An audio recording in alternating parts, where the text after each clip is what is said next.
नसीबों से हार गई, वरना आपकी बेटी इतनी कमज़ोर तो नहीं थी पापा। चैनल को सब्सक्राइब करना मत भूलें।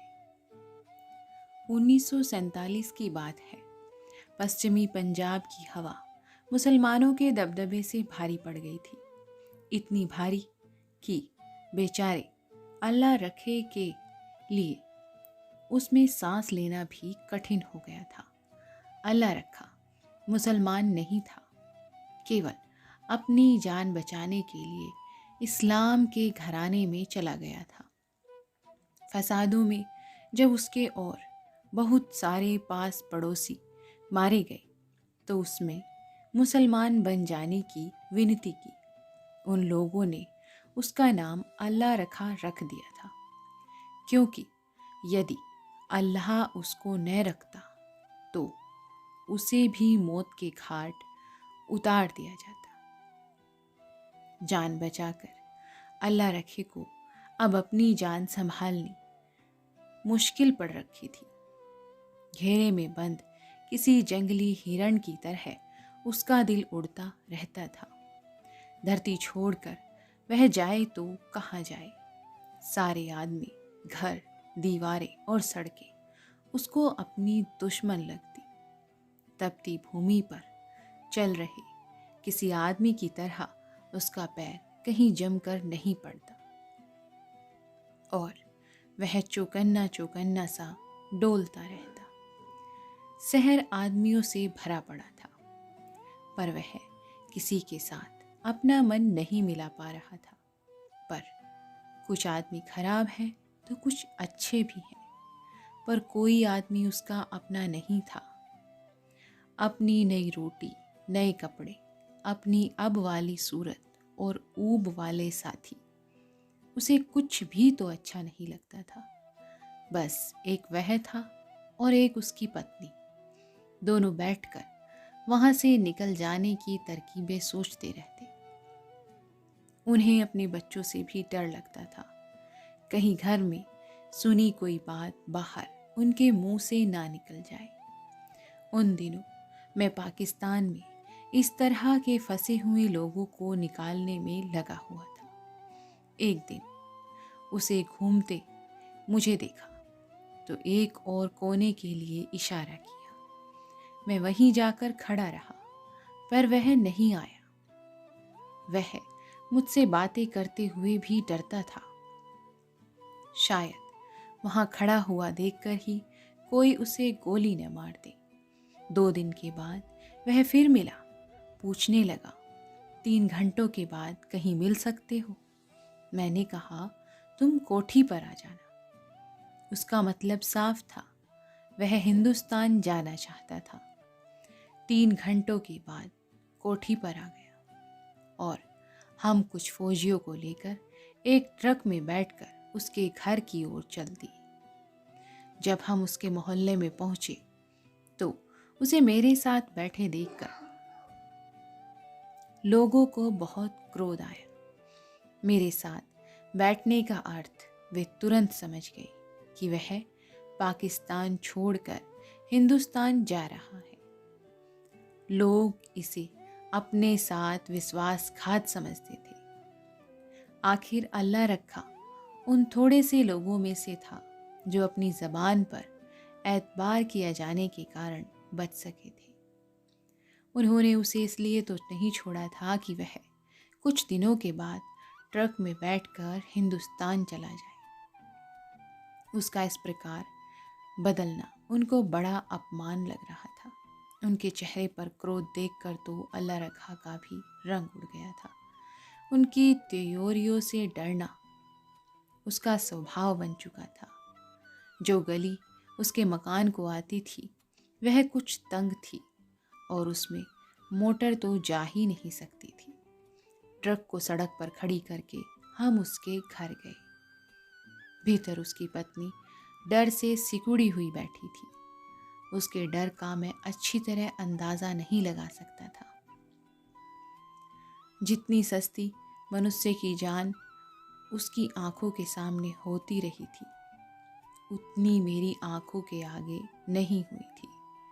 गली बाजारों में उसने जो मुर्दे देखे थे कुछ महीने पहले, उसके विचार में वैसी ही घटना उसके साथ भी हो सकती थी। मुझे पास डोलते देखकर उसे कुछ हौसला हुआ। उनका सामान बंधा पड़ा था और वो चलने के लिए भी तैयार थे। केवल एक छोटी लड़की की प्रतीक्षा की जा रही थी जो स्कूल गई हुई थी। वह तभी तभी आ गई। मम्मी सलाम अलैकुम। उसने आकर स्कूल में मिली शिक्षा के अनुसार कहा, नहीं बेटी, अब सत श्री अकाल कहे, हम अब हिंदुस्तान जा रहे हैं। अल्लाह रखे की पत्नी ने उसका शुभ समाचार देकर गोद में उठा लिया। फिर सीधे सामने देखकर, जैसे उसके भविष्य में झांक कर देख लिया हो, कहा, अब तेरा विवाह भी हम वहीं करेंगे। सारे मोहल्ले में, आसपास के मोहल्लों में खबर फैल गई और लोग अल्लाह रखा को जाते हुए देखने के लिए इकट्ठा होने लगे। कुछ लोग गली की दीवारों से सटकर खड़े हो गए और कुछ दीवार पर चढ़कर बैठ गए। कुछ और दीवार के पीछे झांक रहे थे और कई अपने कोठों और चौबारों से देख रहे थे। गली में खड़ों में से कुछ के पास राइफलें भी थी और उसकी गर्दन में पड़ी गोलियों की लड़ियां चमक रही थी। यदि ऐसे समय राइफलों का दिखावा न किया गया तो उनका लाभ क्या? सारा वातावरण काफी शरारत भरा और भयानक बना हुआ था। अब सामान को ट्रक में रखने का काम होना था। किसी मजदूर या किसी पड़ोसी का हाथ लगवाने का प्रश्न ही नहीं था। मेरे सामान उठाने में मेरी अफसरी पर बात आती थी और यदि फौजी सामान उठाने लग जाए तो हम सभी की जान को खतरा था। इसीलिए इस काम के लिए अल्लाह रखा अकेला ही था। रजाइयाँ, दुलाइयाँ उसके गठरी में बांध ली थी उसने और बर्तन बोरियों में भर लिए थे। एक दो ट्रंक उसके कपड़ों के थे। जो जो अल्लाह रखा सामान की नग उठा उठा कर ले जा रहा था, आसपास खड़े दर्शकों का क्रोध बढ़ता ही जा रहा था। कभी वे आपस में लड़ने लग जाते। तुमसे कहा था कि न किसी को भी इसके सामने ही ठिकाने लगा दो। अब बताओ, एक आदमी दूसरे से कह रहा था, अरे अब मिटा देते हैं शक, अभी भी क्या बिगड़ा है। उनमें से एक ने फिर उत्तर दिया सामने से। इस प्रकार की बातें सुनकर मुझे भी डर लग रहा था। वह जगह इतनी तंग और खुली हुई थी कि बिना मारने वाले का पता लगे कहीं भी, कहीं से भी गोली आ सकती थी। पर हम वहां से पूंछ दबाकर भाग तो नहीं सकते थे, क्योंकि हमारे दौड़ने से उनके हौसले बढ़ सकते थे और उनका जब्त टूटने का खतरा था। रुक रुक करके सामान खत्म हुआ। आखिरी फेरे में उसकी पत्नी को भी साथ में ही ले आया।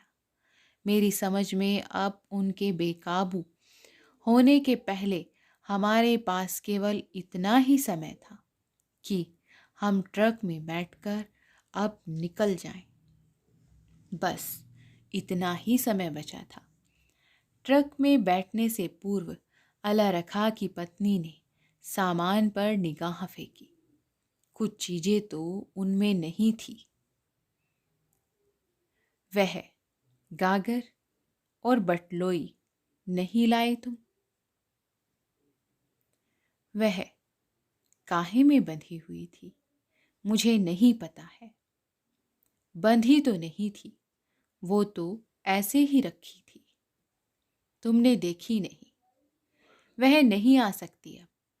जहां मकान और ऐसा ही सामान रह गया है, वहां वह भी रह जाने दो। बैठ जा, चलो चलते हैं। अल्लाह रखा ने ठीक कहा। उन्हें लाना अब बहुत खतरे वाला काम था। हमें जाते हुए देखकर लोगों को गुस्सा हद पर आ गया था। वे एक दूसरे से बढ़ बढ़ कर कड़वी बातें मुंह से निकाल रहे थे, और जब और कड़वी बात न सूझे तब लोग धक्के मुक्के या गोली पर भी आ सकते थे। हो सकता था कि हमें निकलता देखकर कुछ लोग बची खुची चीजें उठाने के लिए घर में घुस गए हों और हमारे वापस जाने से डर जाएं। डरा हुआ आदमी क्या नहीं कर सकता, पर अल्लाह रखा की पत्नी पर ये दलीलें कुछ असर ही नहीं कर रही थी। उसका ध्यान किसी दूसरी ओर ही लगा हुआ था। वह गागर और बटलोई तो जरूर ही लानी है। उसने अपनी बेटी की ओर फिर ट्रक में पड़े हुए थोड़े से सामान को देखकर कहा। वह अकेली वापस घर की ओर चल पड़ी। मैं भी पीछे गया, क्योंकि मेरे साथ होने के कारण आसपास के लावा उबलने का खतरा कम था। अंदर जाकर उसने गागर बगल में दबा ली और बटलोई हाथ में लटका ली। ये काम उसे करना ही था। इसके सिवा उसे कुछ सूझ ही नहीं रहा था। इनको लेकर कहाँ कहाँ डोलती फिरोगी, कितने भारी तो है। मैंने धीरे से झिड़क दी, जोर लगाकर कहा, उठाने में भारी है तो क्या हुआ, मैं अपनी बेटी के दहेज में क्या दूंगी। वापस आते हुए उसके पैर धरती पर मजबूती से पड़ रहे थे और चाल मजबूत थी। उसकी दृढ़ता का प्रभाव सभी पर भारी पड़ रहा था। ट्रक में आकर उसने बेटी को गोद में उठा लिया और ट्रक पर बैठकर उसने एक लात गागर पर और एक बटलोई पर पसार दी। ये सब उसे करना ही था।